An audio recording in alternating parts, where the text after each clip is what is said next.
on the back for the morning status hearing class. When we awaken, if we've been stressed, even if we haven't been stressed, if we sit at a job all day or we sit upright in chairs, we begin to hunch and it gets worse and worse with time. So when we are getting up in the morning, I like to start in the horizontal position so that you can open up the back and the hips. That's the first thing we want to do. Going anywhere else before that happens is, I feel, a recipe for injury. Um, let's warm this up first. Let's get the breathing in line, and then we'll add a little bit onto it. So when we lie down on the back, this is the most neutral that we can bring your back. And that's why it's good. The floor is a great guide. It really kind of tells you where you are in space, right?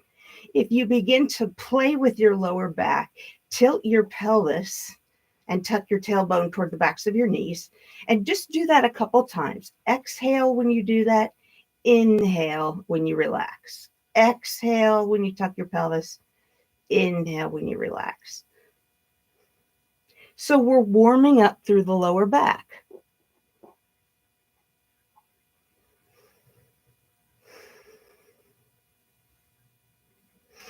And as we continue to do this, you can feel, hopefully, that this kind of your ability to contract moves up your spine.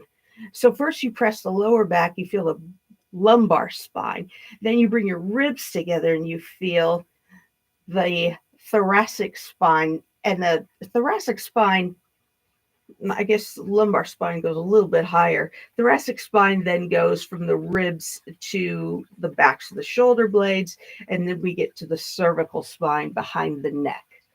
So ideally, we could do all of this. I haven't even pointed out the sacral spine. When we tilt the navel or tilt the hips toward the backs of the knees, we're tilting the sacral spine. But I want to continue to do that right now, just so that you can begin to feel your lower back, your lumbar spine pressing into the floor, and your thoracic spine pressing into the floor. And at that point, you might want to even lift your shoulders a little bit. See if that helps you feel that a little more. And last but not least, when you tilt your hips and press your shoulder blades into the floor, you're going to press your neck backward by relaxing through the throat and gently tucking the chin.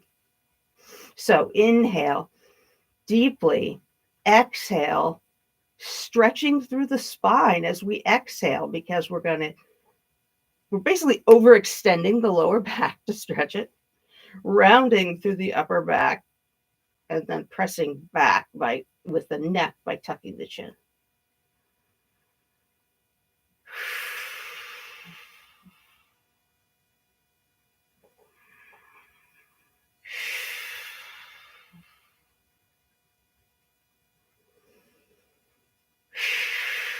Now, on your next inhalation, just relax and feel your back. So you're just turning your attention to your back. You should be able to slide a hand underneath part of your lower back or slide.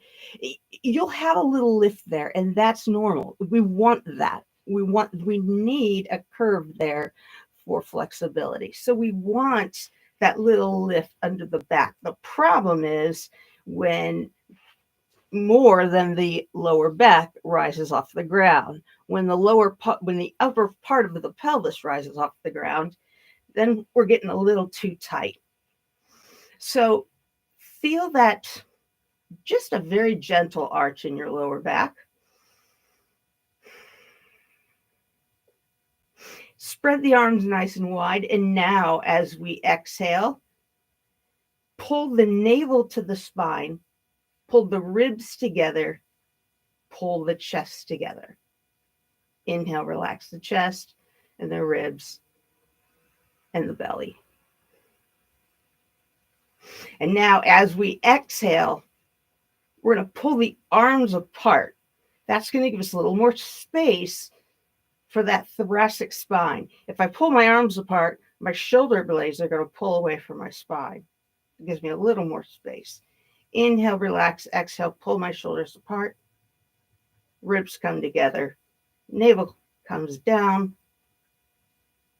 And then also breathing out through the pelvic floor. Inhale, relax. Fill it all up. Exhale, spread the arms. I should say press the neck. Spread the arms. Lengthen the thoracic spine. Pull the navel to the spine. Exhale all the way out. Your pelvic floor is now inside your body, trying to pull more air in. And so we're going to let it. Inhale. Everything fills, even the pelvic floor. Exhale.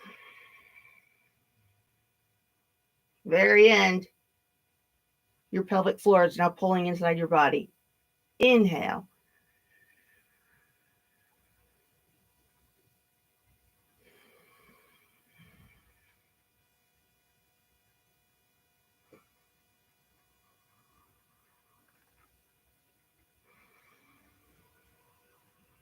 Now continue to breathe and turn your attention to your feet. Bring your feet about hip width apart, and you can take a look if you want. Make sure your feet are roughly parallel. The inside lines of the feet are roughly parallel. And from here, as we exhale, we're pulling the core, the front of the core, toward the back of the core, flattening it against the back, so much that we can actually lift one foot. And then inhale, exhale again, lift the opposite foot. Breathe all the way out. Inhale, switch. Inhale, drop. Exhale, lift. Inhale, drop. Exhale, lift. So we're using the same breathing pattern, but we're really having to stabilize the bottom to lift those legs.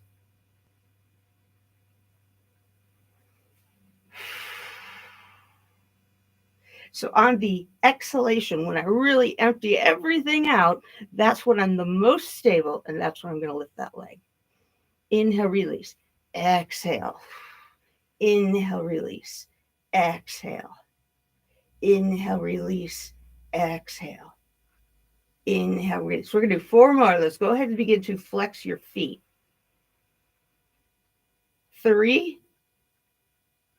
Inhale, release. 2. Exhale. Inhale, release. Last 1. Exhale. Inhale, release. Let's go ahead and bring that left foot up again. Point the toe. Flex the foot. Now, it's going to be easy for you to forget about your core. So keep being mindful of your core. When you inhale, you are going to let go of the floor a little bit. But as you exhale, you can again ground those portions of the spine. You can also think about lengthening down that front energy line. Notice how that helps you stretch the top of that foot a little bit more. And today, that's enough for this side. On your next exhalation or your next inhalation, go ahead and drop. And let's take the opposite leg now. So again, feel down the spine, ground as much of it as you can. You will have a little arch under your back. You will have a little arch under your neck. And then flexing and pointing the toe. Keep being mindful of your spine and being mindful of your file, your front inside energy line on that right side. And on your next inhalation, we'll gently relax. Now walk your feet a little bit closer to your hips. From here, just lift up onto your toes and relax.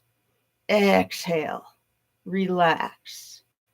Exhale, relax. exhale, relax. So we're still working that front internal energy line. Now relax again.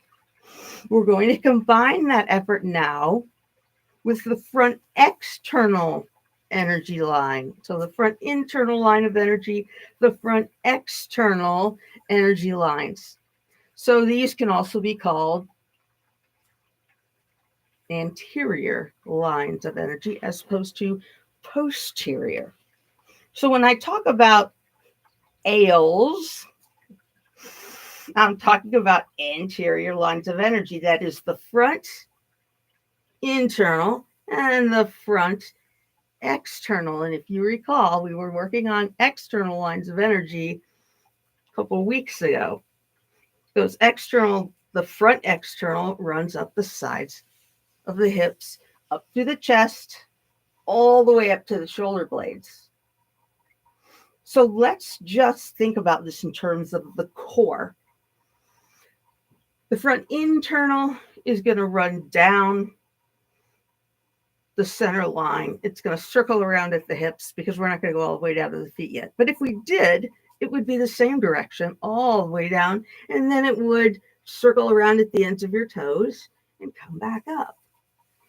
If we're focusing on anterior lines.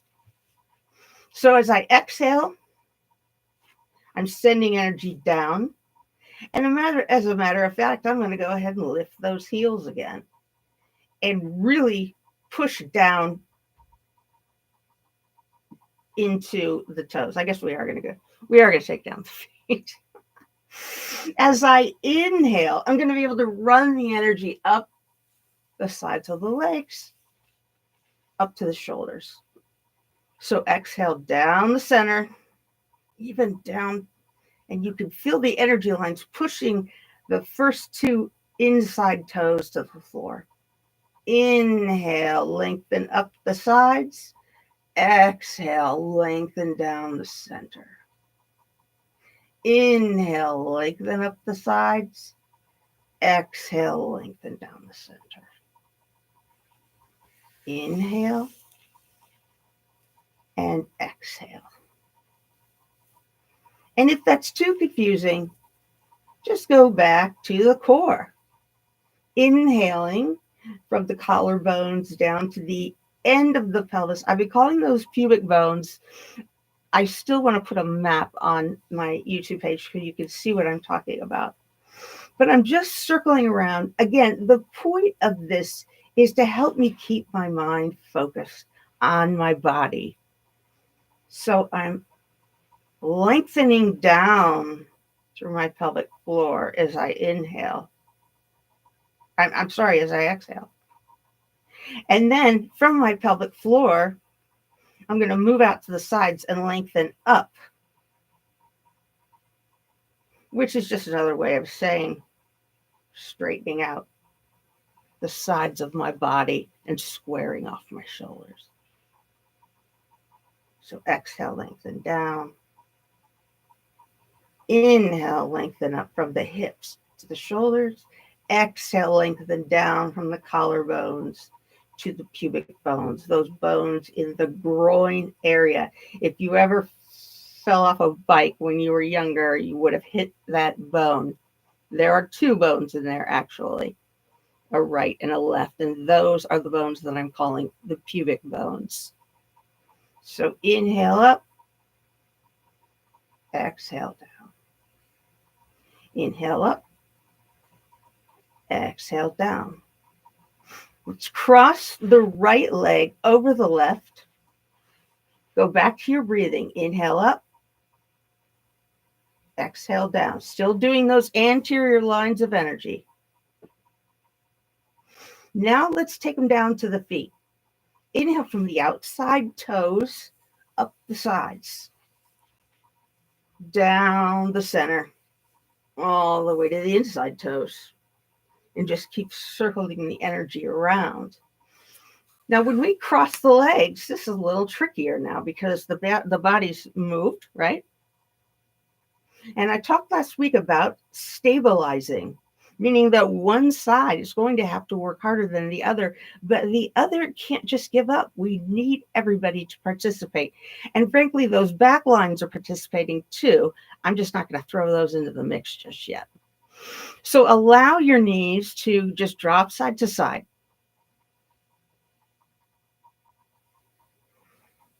If you're feeling your lower back, use your front external energy lines, your feels, to press your back. So the front lines are straightening out and my inside lines are bearing down. And all of this helps me stabilize my hips. If I keep my weight stretching, the front of my waist continues to stretch up. It's going to help me pin my hips more firmly to the floor, which allows me to stabilize better.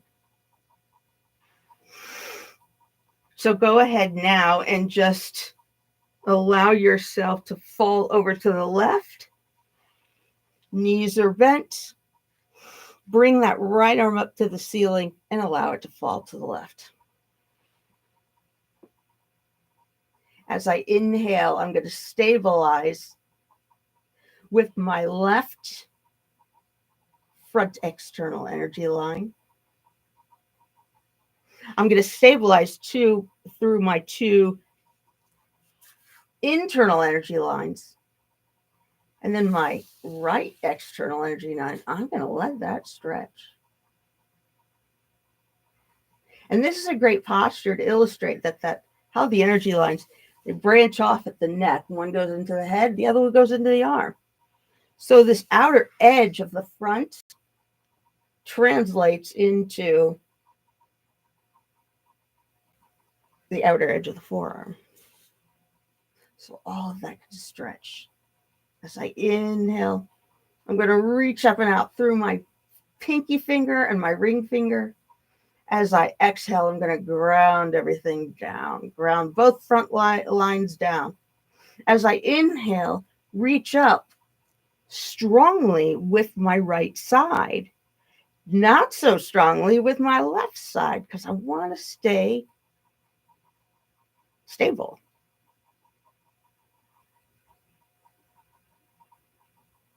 Take another nice deep breath in. We'll bring that arm back to center. Let's roll back to the side. Bring that right ankle to the knee. Actively flex the foot. You can gently push the knee away from the body if you want to. Let's go through our lines. Exhale down. Push through that left foot to the inside of the top of the left foot. Push the inside of the top of the right foot. And let's just do lines through the legs. Circle down the internal line, circle back up the external line. So maybe when you circle up, you feel how circling up helps you stretch through the hips. If I leave those hips alone and don't do anything with them, it may not be as apt to stretch them. When I think about lifting up and out of my pelvis or lifting my thighs away from my knees, lifting my hips away from my thighs, and then circling back down.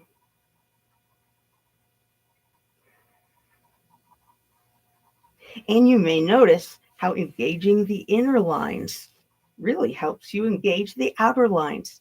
Remember, if we're trying to stretch in one direction, we have antagonist muscles that have to contract. So the more firmly we push down, the more actively we can lift up. One more nice deep breath in as you exhale.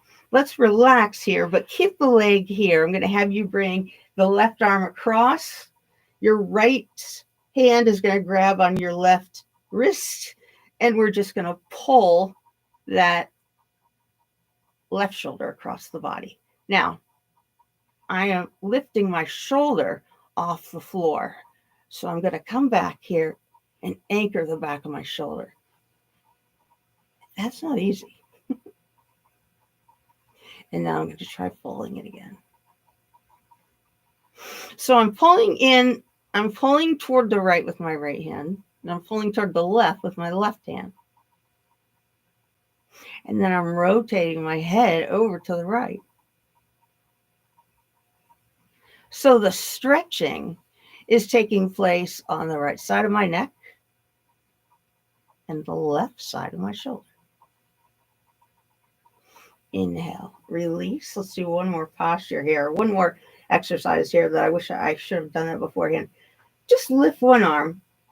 So arms we're bringing the arms, and uncross the legs. We're bringing the arms in front of the body. Lift that right arm, let it sink. Lift the left arm, let it sink. Right arm, let it sink. Left arm. Now, can you lift both arms?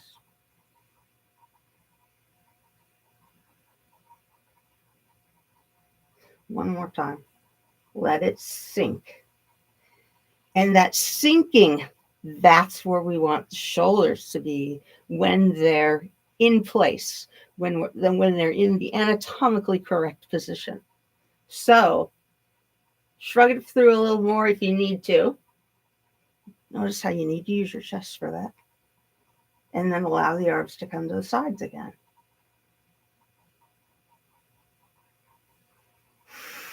And I always find it helpful when I'm working with the arms to start at the collarbones and send the line down, because I feel like that helps me engage the chest a little bit better. Let's cross the opposite leg, the left leg over the right. Anchor the backs of your arms. Remember, those shoulders stay in the socket. We don't want to hunch forward or back or up even. And as you twist, use your forearms to stabilize. Use your chest to stabilize. And drop it over to the side. And if it's appropriate for you, you can go ahead and just allow the knee to fall. Let's bring the left arm into the air and just allow it to fall back. And again, we could lift up and down, lift up and down. Oh, there we go. And now it's a little different, that twist. Now I'm feeling much more of a stretch in my left shoulder, as well as my left side, my left hip. I'm going to send my energy lines, both lines down the center, and the legs are crossed. So that's a little weird. It feels a little different.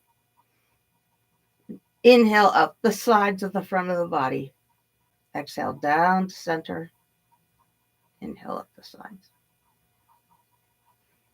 And again, when we're inhaling up the sides, we're pulling the ankle away from the toes, pulling the outsides of the shins away from the ankle, the outsides of the thighs away from the shins.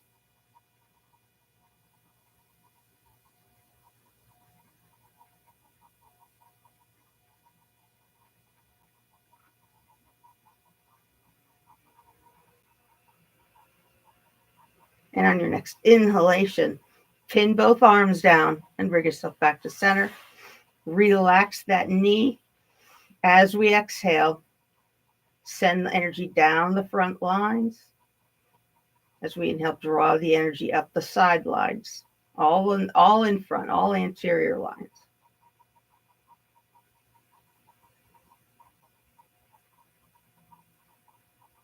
And I think sometimes that upward energy flow is difficult to picture, which is why I keep going back to ankle pulls from away from the toe, outside of the knee pulls away from the ankle, outside of the thigh pulls away from the knee, outside of the hip pulls away from the thigh. For that matter, the outsides of the waist are going to pull away from the hip and all the way up to the shoulders.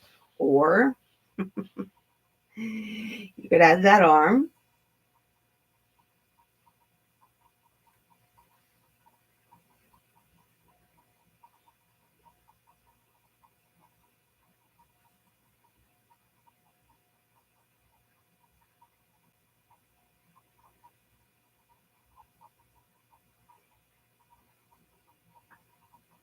And then from here, again, widen your arms, relax. Pull your arms apart, Relax. One more time. Pull them apart. Relax. Now rotate your elbows up toward the ceiling. Relax. Up toward the ceiling. Okay. So we've warmed up those shoulders a little bit. Bring that right arm across. Reach with your opposite wrist. And just allow yourself to stretch through the shoulder.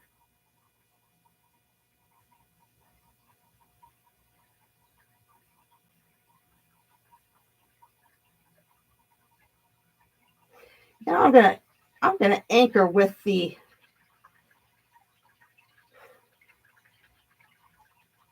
I'm playing around now with pushing down with my chest to help me anchor my shoulder.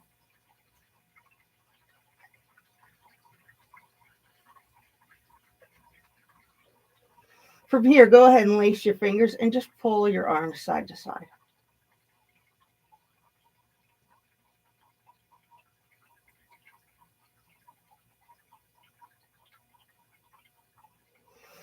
Go ahead and flex the wrists. You can uncross the legs.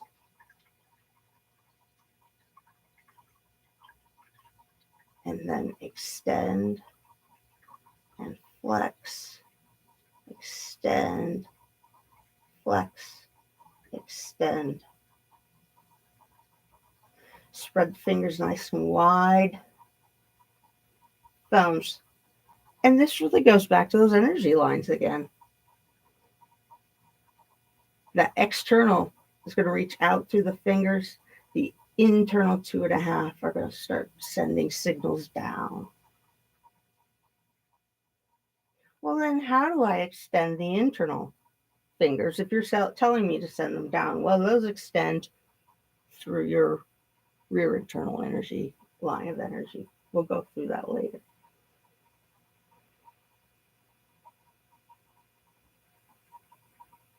So now make a fist.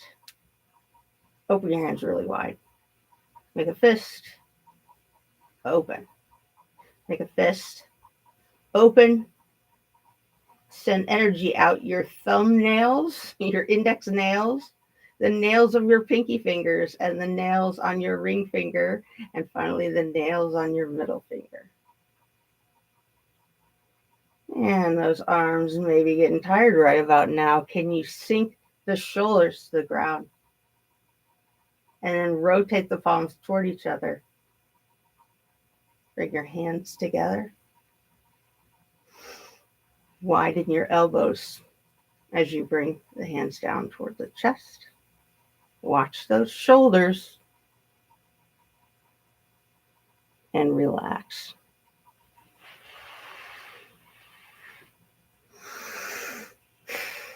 For final Shavasana.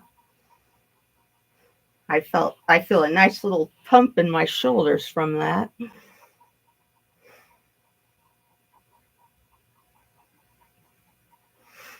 And that's what we're doing. We're just going into the body now to feel what's there.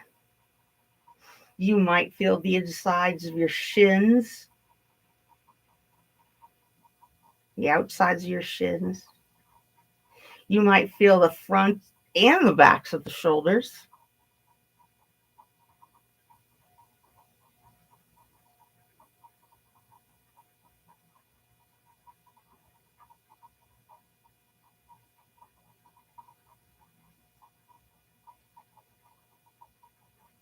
I feel like so much that happens in the body is like a microcosm for all the things that are happening externally. In the body, some muscles are stronger than others for infinite number of reasons.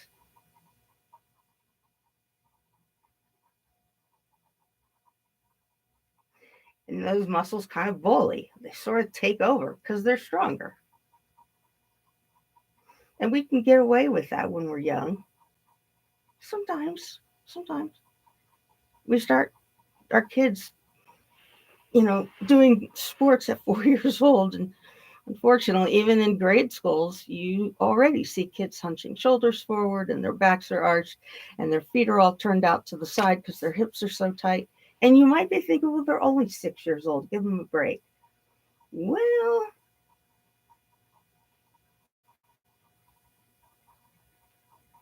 it's a bigger issue than people realize. They're learning to sit in chairs all day long, and no kid likes that. Of course, they're going to adopt bad posture. It's easier.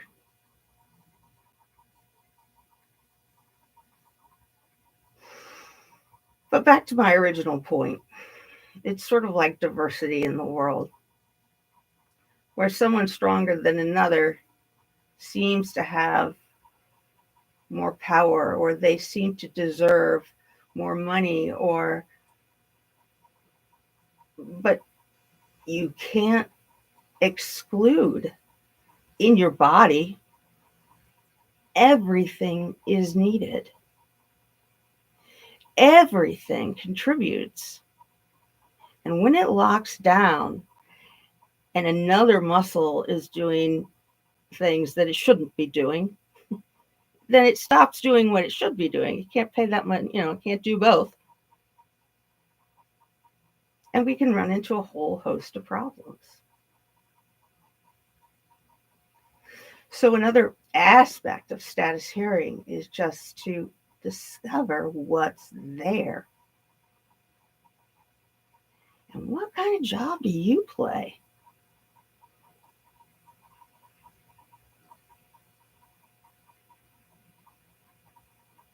The more I do this, the more I even feel it when I walk. I feel like, oh, my calves are tight, and they're preventing me from moving my feet straight. I kind of turn my feet out. And that's really exciting because, hey, there's a reason for it. And I felt the reason. And I'm not going to change it overnight. But I feel those ankles. And wow, is it easier to walk when you've got some ankle mobility? A lot of things become a lot easier when the muscles that are supposed to be working are the muscles that are doing the job. So take another minute here to just appreciate all the diversity in your body, all the different muscles that have all these different roles, all the bones serve a purpose or they wouldn't be there.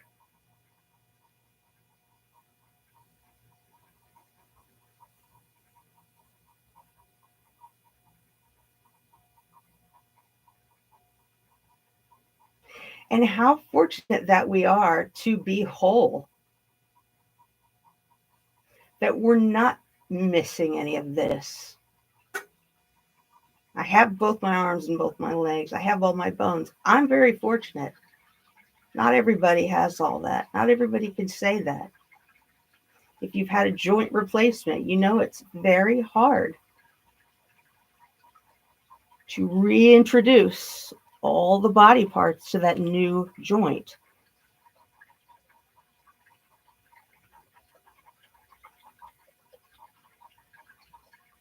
But you can. It just takes practice.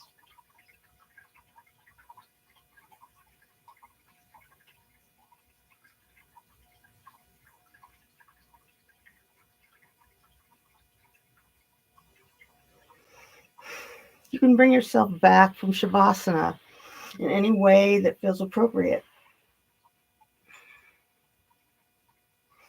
I'm going to grab my left hand with my right hand, extend my left leg, and pull my left arm around. Oh, that feels good. Nice little arch there at the side of the body.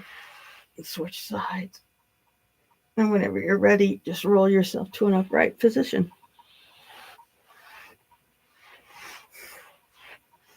Thank you very much for joining me today. I hope that this class was useful for you.